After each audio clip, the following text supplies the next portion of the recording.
can be a salesperson of sorts and make money that way.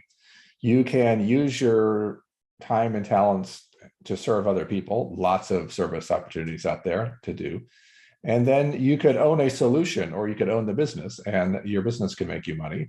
I understand that everybody's cut out to be a business owner, but don't eliminate that option completely, because you can have a very small business that's just you, or just you getting problems solved for people. So you don't have to make it really big. And then the fourth way is you can take money and invest it, and that money investment makes money. That's a little bit risky right now as we're in a recession and markets aren't going the right way. But nonetheless, that's another way to do it. We're going to focus mostly on selling and serving.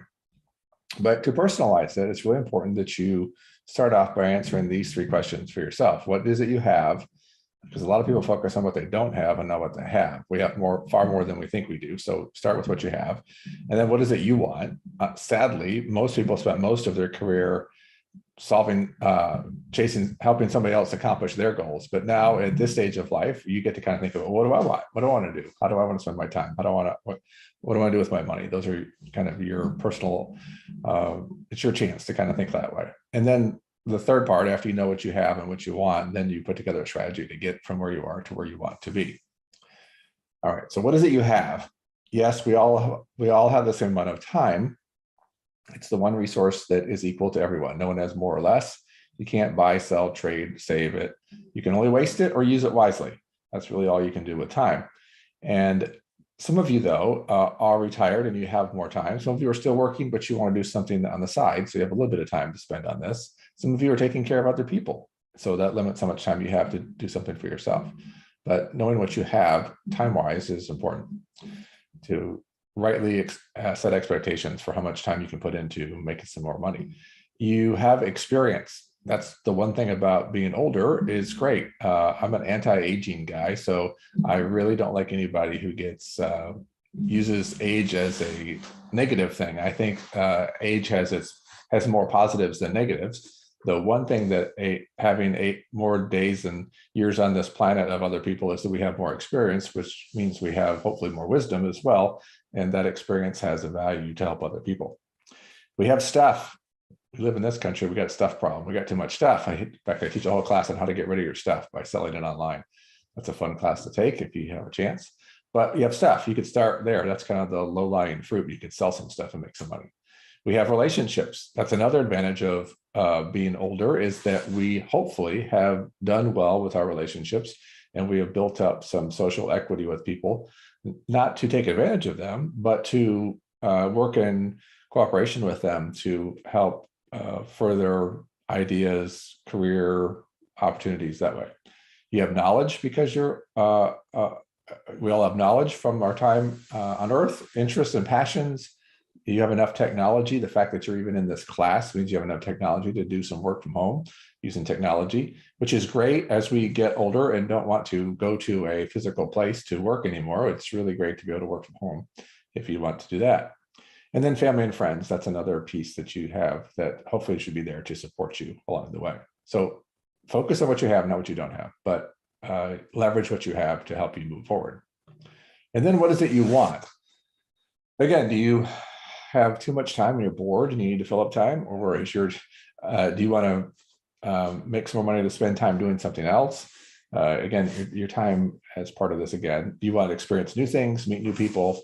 Maybe you want to start a hobby, or maybe you have a hobby that is a little bit expensive and you need a way to fund that hobby. And sometimes doing something with your hobby will allow you to fund that hobby. So I like to cycle, a bicycle, and I lead a bike ride across the state of Florida every year. We're coming up on our 28th year of it. And I use the proceeds of that to fund my hobby of cycling. So it works out really good. Maybe you want to learn something new or solve a problem. Maybe you just need more money at the end of the month, or maybe you want some freedom from working from somebody else. You want to work for yourself. Whatever it is you want, that's good. It's important. And that helps motivate you to go to the next step. And that's put together the strategy of how you're going to do it. So you think, okay, am I going to sell stuff? Am I going to serve? Am I going to have a little side business that I start on my own? Am I going to take my money, invest it, and let that do it? But one more distinction on strategy. You may have seen this before. I wish I'd have seen it much younger in life. The difference between active and passive income. Active income is what most people go through life doing. They trade time for money. So they work a job, they get paid by the hour, or they have to put the time in and get paid. If they don't work, they don't get paid. Sometimes people get tired of that and they say, I don't want to work for anybody, so I'm going to create my own business. And they go from having a job to owning the job, and they're still trading time for money. So when they go on vacation, they can't make money because they're not working.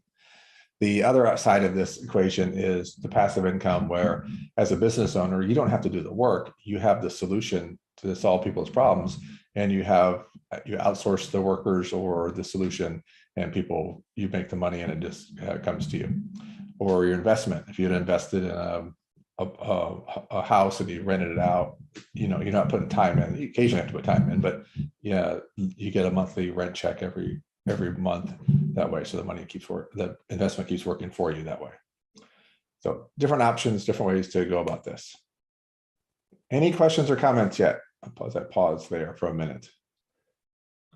I want this to be helpful to all of you. Any specific questions, comments yet? Heath, thanks for the thumbs up. All right, good. All right, we'll keep going. You guys interrupt me anytime. All right, let's look at some examples of selling. Again, I'm going to talk about high level, and then I'll give you some specific examples as we go on. Selling, you could sell your own stuff. We mentioned that. What do you have? You got a bunch of stuff laying around. I have a whole class again on how to sell stuff. It doesn't cost you anything to list it, and you get to keep all the money that you make from selling it. You don't have to share the money anyway. So great class. I think I taught that yesterday, in fact. So it'll be another week or two before that comes up. I love that class, Kevin. Thank you. Oh, good. Sure. Good.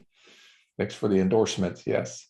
If maybe you don't have your own, another thing, if you had, maybe you make something. This lady down the street makes wreaths for houses. She decorates wreaths and she sells those online through like Etsy. You could do that. If you make something and you want to sell it, that would be more of an e-commerce setup where you'd set up a website yourself or put it out on e-commerce or eBay or Amazon. So I have a couple classes on that piece as well. So you could do that. All right, you could sell other people's things. Maybe you don't make anything, but you could sell something. And I understand some people are very comfortable selling and most people are uncomfortable selling. So, but if you're good at selling, you could sell a lot of things from home using your computer. And there are always companies looking for people to sell things, even part-time online, which is great. So that's an option. Affiliate marketing is basically getting paid a commission to promote other people's stuff and get people to click on the links and buy it. You don't have to own the stuff or ship the stuff. You just have to tell people about other people's stuff. And if they buy it, you get a commission. Sounds like a great idea, but for that to really be worthwhile and lucrative, you have to have a pretty big market, meaning you have to have a big email list, a big blog following, a big social media following, people that listen to you're an influencer of sorts, and people would respond to you saying, hey, check out this great vacuum cleaner that I think is great. And people would buy it and you'd get a commission. But if you don't have a lot of people following you, so to speak, then you would have to be spending a lot of your time and money building up a bigger